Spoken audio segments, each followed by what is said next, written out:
In the past, many older Alaskans planned on leaving the state when they retired. But today, more are choosing to age in place and stay in their community or village as they grow older. In fact, Alaska's population is the fastest aging per capita in the nation. Some Alaskans also become the primary caregivers for their parents, who spend the rest of their years here in Alaska with family members.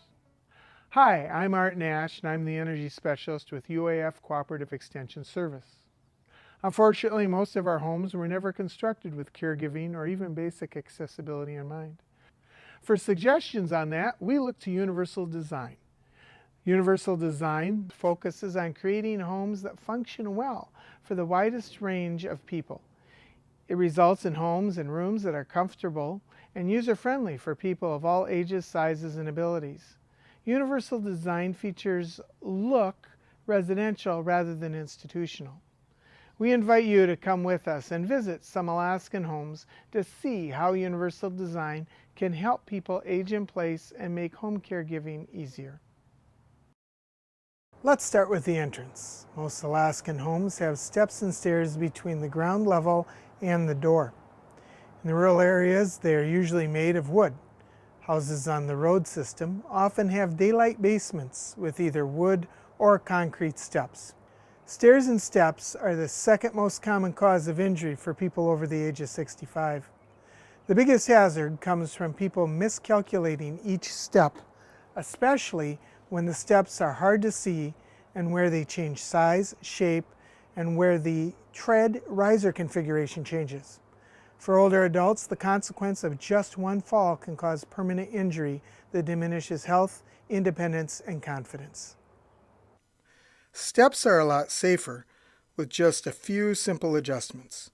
If you are building new or repairing existing wood stairs, start with the stringers supporting the steps. The stringers are easier for older Alaskans to climb with 6-inch closed risers, so there's less of a chance for feet to slide into the opening. Stairs that are 3 to 4 feet wide provide room for 2 people to pass or to walk side by side, and for a stair lift to be added later if one is needed in the future.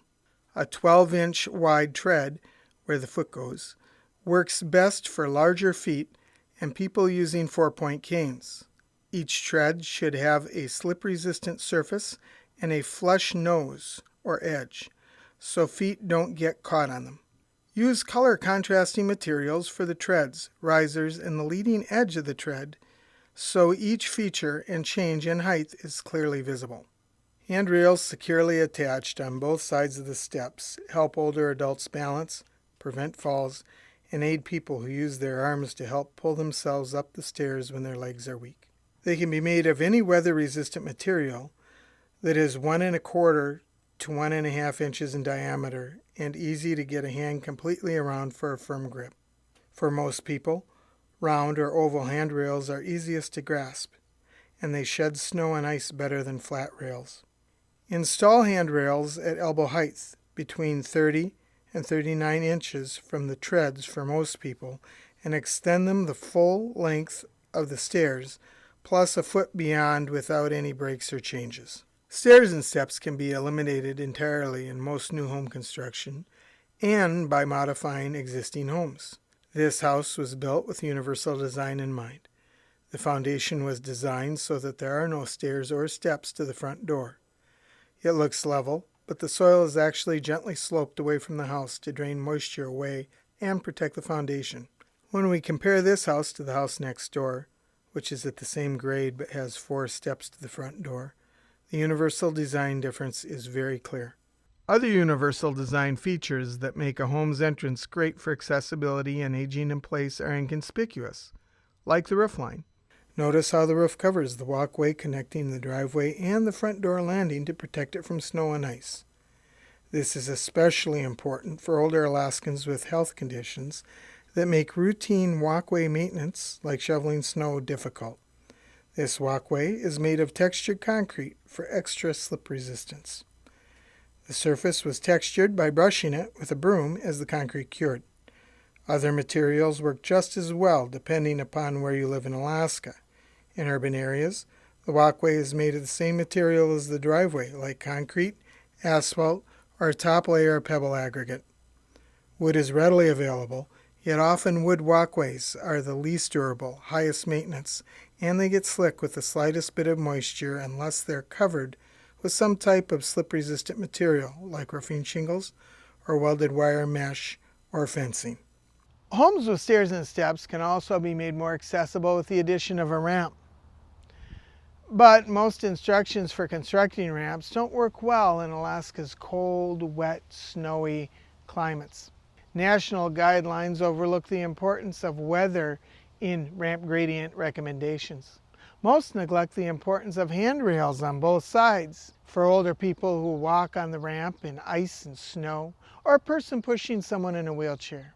These guidelines also ignore the value of overhead coverings to keep the ramp safe and easy to maintain in winter weather. A Canadian research publication titled "The Effect of Snow and Ice on Exterior Ramp Navigation by Wheelchair Users" has many recommendations that work well for Alaskan ramps. This illustration shows how the lowest possible ramp slope is the safest for everyone, whether they're walking, wheeling, or assisting someone. The numbers we see here are the run-to-rise ratios. 1 in 20 means that for every unit the ramp rises, it must go out 20 of those units. Lower slopes require more space on the lot. National regulations allow the steepest ramps to be 1 in 12, so to go up 3 feet to the door requires a ramp that is 36 feet long. We see a lot of ramps with switchbacks or 180-degree turns trying to fit ramps onto small lots. Again, the steepest ramp is not recommended for Alaska or for older adults. The closer a ramp is to 1 in 20, the safer it is for everyone. The ideal ramp has 1 1/4 to 1 1/2 inch diameter handrails located at elbow height, between 30 and 39 inches from the ramp surface. It should be constructed of low-maintenance, textured, slip-resistant materials that are durable in your region of Alaska. A 3-foot width is good, but 4 feet is better if people will be passing and walking alongside each other. This width is measured between the handrails, not the walking surface. Ideally, the ramp would have a 5-foot by 5-foot level landing at the bottom and at the top so that it is flush with the house door threshold. Many homeowners resist installing ramps because they think that ramps are unattractive, decrease their home's value, and reveal that a mobilely impaired person lives in the house. In that case, we look at universal design to see how grading the soil provides a berm or earthen ramp built invisibly into the landscape. This example makes entering a home easier for everyone without looking different from other houses in the neighborhood. Sometimes it's the nicest house on the block. As we've seen, there are many ways to make home entrances without stairs and steps in Alaska. The best methods use durable materials for the specific climates, keep the slope low as possible, and include safety features that meet the unique needs of each household. Now that we've looked at different ways to get to the front door, let's see how universal design can make getting into the house easier. A raised threshold that is no more than 1/2 inch high with beveled edges is a good alternative. Now look down at our door threshold, which also has another universal design feature. The outside landing is even with the floor inside. This makes it easier to roll into the house with baby strollers, luggage, and wheelchairs. It also removes the raised threshold, a tripping hazard that can snag an older adult's shuffling feet and cause them to fall. Notice that without a raised threshold to seal the opening, this door is sealed both inside and outside at the bottom of the door. Another feature of our door worth noting is the opening. It has at least a 3-foot wide opening to provide clearance for wheelchairs, scooters, and emergency responders to get through. Many Alaskan homes have Arctic entries to reduce the flow of cold air inside the house. Both Arctic entry doors should be at least 3 foot wide and sweep inward with adequate clearance for wheelchairs and other mobility equipment. Alaskans with attached garages will most likely use the door between the house and the garage as their main entrance throughout the winter. Follow the same door ideas we mentioned for the exterior entrance. If your house and garage are not at the same level, you may need a ramp or mechanical lift in the garage to get between the garage and the house. Now that we've looked at universal design solutions for home entrances, let's look at ways to build or adapt bathrooms, as they're probably the most important area inside the home. The number one reason that Alaskans over the age of 65 go to an emergency room is because they've fallen. Most of these falls happen in the bathroom, where the essential activities of daily living, like bathing, toileting, transferring, grooming, and dressing, happen every day. Now let's look at one Alaska bathroom that includes many of the best universal design features that have been implemented in an already existing structure. The first thing that we notice is that the entire bathroom floor is covered with slip-resistant sheet vinyl. Unlike tile, this type of flooring is low maintenance and provides safer surfaces where people often are at risk of falling. The flooring coves come on up the shower walls to eliminate water at the edges and to make it easy to clean. The shower we see here has no raised threshold for someone to trip on when they come in and out of the shower. And the shower floor appears to be at the same level as the bathroom floor, but the shower area is actually sloped to drain using an engineered shower floor former. The shower curtain, which has weights on the bottom, can be brought all the way across to contain water within the shower area and keep it from coming onto the bathroom floor, where slipping is often a danger. Most older homes have bathtubs that require bathers to stand on one leg while lifting the other leg over the brim as they transfer into the tub. One simple solution for safer bathing is adding transfer seats and benches that allow bathers to sit rather than stand as they lift their legs into the tub. But the most important solution for safer bathing is to provide useful grab bars. The trick is to get them in the right place. An ideal grab bar configuration for most older adults is a vertical grab bar at the entrance, preferably at both ends, so that it's handy when entering and exiting and when reaching for the control valve.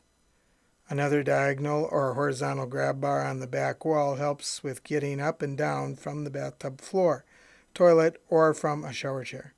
When you're installing grab bars in your own home, you can install them wherever they provide the most assistance without having to comply with federal regulations, such as the Americans with Disabilities Act. When possible, the tub in an older adult's bathroom should be replaced with a walk-in shower for easier, safer bathing. This type of shower often fits into the same space as a pre-existing bathtub, but it has no raised barrier between the bathroom floor and the shower. This level junction connecting the shower floor and the bathroom floor means wheelchair users can roll in and people who walk into the shower do not encounter a potential tripping hazard. Showers are always safer than bathtubs, and some bathtubs are safer than others. Older tubs often have smooth oval floors with walls that curve up the sides. This design provides little or no flat surface for standing on, and the curved sides make it difficult to be sure where the sides connect to the floor. Tubs with textured flat floors and distinct vertical sidewalls are safest. The bathtub rim also makes a difference.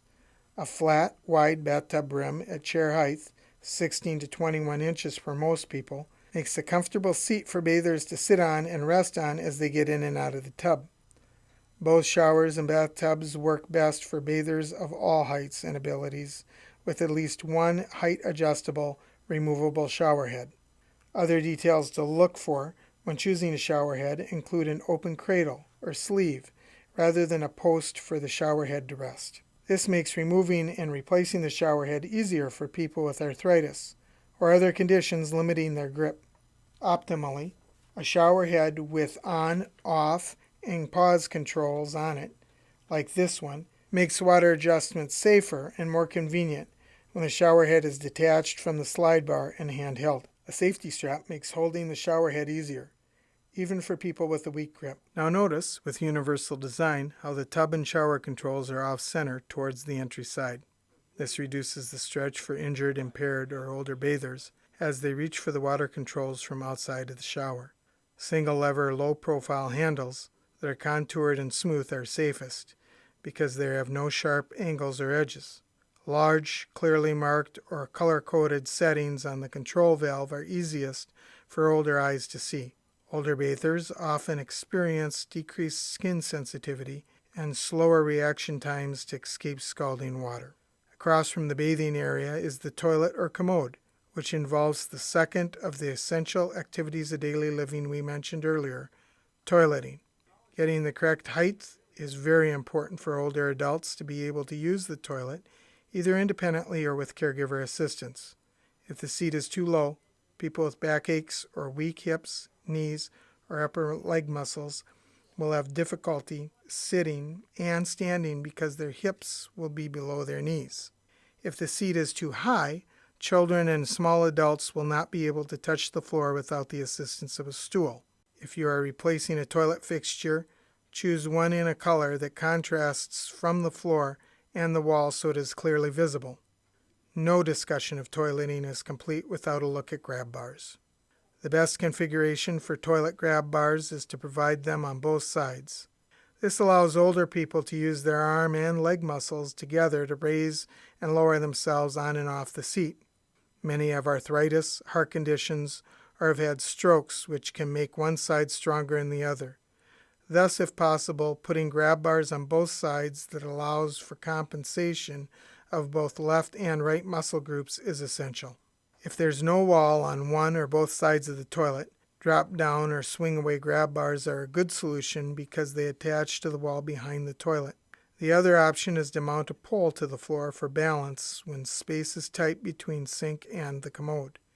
Even bathroom features that seem trivial can make a big difference in how easy or difficult toileting can be. The toilet paper holder is a good example.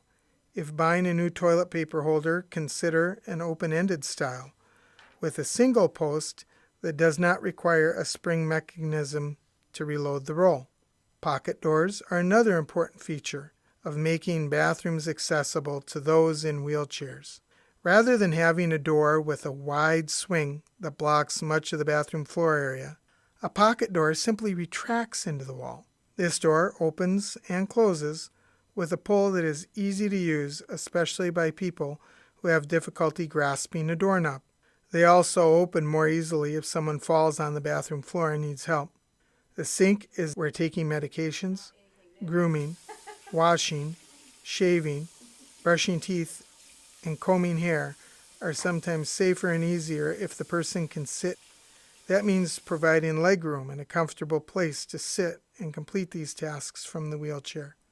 Drop-in sinks rest in a hole in the countertop and often include storage space underneath on one or both sides. Mirrors are best when either lowered so a seated person can use them, or mounted on wall brackets that pivot so the mirror can tilt up or down according to an individual's needs. Installing fixtures in light-colored walls with a matte rather than a glossy or shiny finish will increase the ambient light illuminating the door, trim, or door jamb in a contrasting color that makes the bathroom easier to find both at night and during the day. Color contrast works in other places too, like clearly defining the countertop around the sink by having a different color, trim, or pattern that stands out from the wall or the floor. Bathroom cabinets are also much more visible when they're in colors that contrast with the walls or the floor. We've just explored several ways that universal design improves the home's entrance and bathroom. This is just a glimpse, however. There are many other ways to modify a home for aging in place. Hopefully, this film will help you take care of the most important areas first. Then you can think about the other areas of your home to adapt. That way, you and your family members can join others aging in place in your Alaskan home.